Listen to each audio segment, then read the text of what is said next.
ಕರ್ನಾಟಕದ ನಾಡ ಹಬ್ಬ ದಸರಾ ಪ್ರಬಂಧ. ಪೀಠಿಕೆ. ಭಾರತವು ಹಬ್ಬಗಳ ದೇಶ.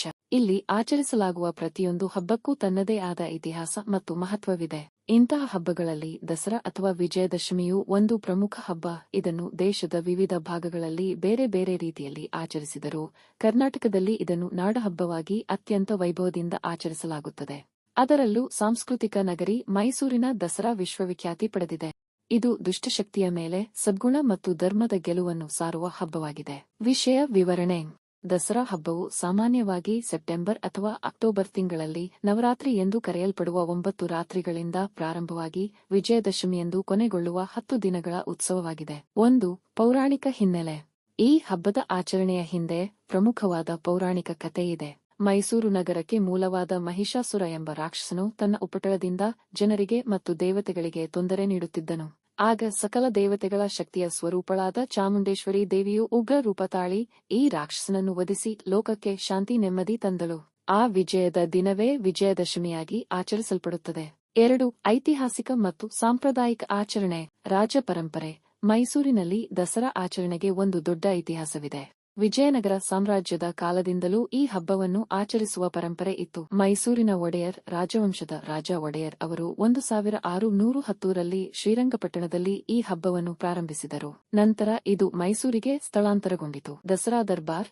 ಹಬ್ಬದ ಸಂದರ್ಭದಲ್ಲಿ ಮೈಸೂರು ಅರಮನೆಯಲ್ಲಿ ರಾಜಮನೆತನದವರು ಸಾಂಪ್ರದಾಯಿಕವಾದ ಖಾಸಗಿ ದರ್ಬಾರ್ ನಡೆಸುವುದು ಒಂದು ಪ್ರಮುಖ ಆಕರ್ಷಣೆ. ಈ ಸಮಯದಲ್ಲಿ ಅರಮನೆಯು ದೀಪಾಲಂಕಾರದಿಂದ ಕೆಗಮಗಿಸುತ್ತದೆ. ನವರಾತ್ರಿ ಪೂಜೆಗಳು. 10 ದಿನಗಳ ಕಾಲ ಚಾಮುಂಡೇಶ್ವರಿ ದೇವಿಯನ್ನು ನವದುರ್ಗೆಯರ ರೂಪದಲ್ಲಿ ಪೂಜಿಸಲಾಗುತ್ತದೆ. ಈ ಸಮಯದಲ್ಲಿ ಆಯುಧ ಪೂಜೆಯು ಪ್ರಮುಖವಾಗಿದ್ದು ಎಲ್ಲಾ ರೀತಿಯ ಉಪಕರಣಗಳು, ವಾಹನಗಳು ಮತ್ತು ಕೆಲಸಕ್ಕೆ ಬಳಸುವ ವಸ್ತುಗಳನ್ನು ಶುದ್ಧೀಕರಿಸಿ ಪೂಜಿಸಲಾಗುತ್ತದೆ. ಜಂಬೂ ಸವಾರಿ. ವಿಜಯದಶಮಿಯ ದಿನ ನಡೆಯುವ ಜಂಬೂ ಸವಾರಿ ಆನೆ ಮೆರವಣಿಗೆ ಇವು ದಸರಾದ ಅತ್ಯಂತ ಆಕರ್ಷಕ ಕಾರ್ಯಕ್ರಮ. ಚಿನ್ನದ ಅಂಬಾರಿಯಲ್ಲಿ ಸುಮಾರು 750 ಕೆಜಿ ಆಸೀನಳಾದ ಚಾಮುಂಡೇಶ್ವರಿ ದೇವಿಯ ವಿಗ್ರಹವನ್ನು ಹೊತ್ತ ಮುಖ್ಯ ಆನೆಯು ಅರಮನೆಯಿಂದ ಬನ್ನಿಮಂಟಪದವರೆಗೆ ರಾಜಬೀದಿಗಳಲ್ಲಿ ಸಾಗುತ್ತದೆ. ಮೆರವಣಿಗೆಯಲ್ಲಿ ಕಲಾತಂಡಗಳು, ಸ್ತಬ್ಧಚಿತ್ರಗಳು, ಕುದುರೆ ಮತ್ತು ಒಂಟೆಗಳು ಭಾಗವಹಿಸುತ್ತವೆ. ಇತರ ಕಾರ್ಯಕ್ರಮಗಳು. ದಸರಾ ಹಬ್ಬದ ಸಮಯದಲ್ಲಿ ಮೈಸೂರಿನಲ್ಲಿ ದಸರಾ ವಸ್ತು ಪ್ರದರ್ಶನ, ಯುವ ದಸರಾ, ರೈತ ದಸರಾ, ಫಲಪುಷ್ಪ ಪ್ರದರ್ಶನ, ಸಾಂಸ್ಕೃತಿಕ ಕಾರ್ಯಕ್ರಮಗಳು, ಕುಸ್ತಿ ಸ್ಪರ್ಧೆಗಳು ಮತ್ತು ಪಂಜಿನ ಕವಾಯತು ಮುಂತಾದ ಹಲವು ಕಾರ್ಯಕ್ರಮಗಳನ್ನು ಆಯೋಜಿಸಲಾಗುತ್ತದೆ. ಉಪಸಂಹಾರ. ಕರ್ನಾಟಕದ ನಾಡಹಬ್ಬ ಮೈಸೂರು ದಸರಾ ಕೇವಲ ಒಂದು ಧಾರ್ಮಿಕ ಆಚರಣೆಯಲ್ಲ, ಇದು ರಾಜ್ಯದ ಇತಿಹಾಸ, ಸಂಸ್ಕೃತಿ ಮತ್ತು ಕಲೆಗಳ ಸಂಗಮವಾಗಿದೆ.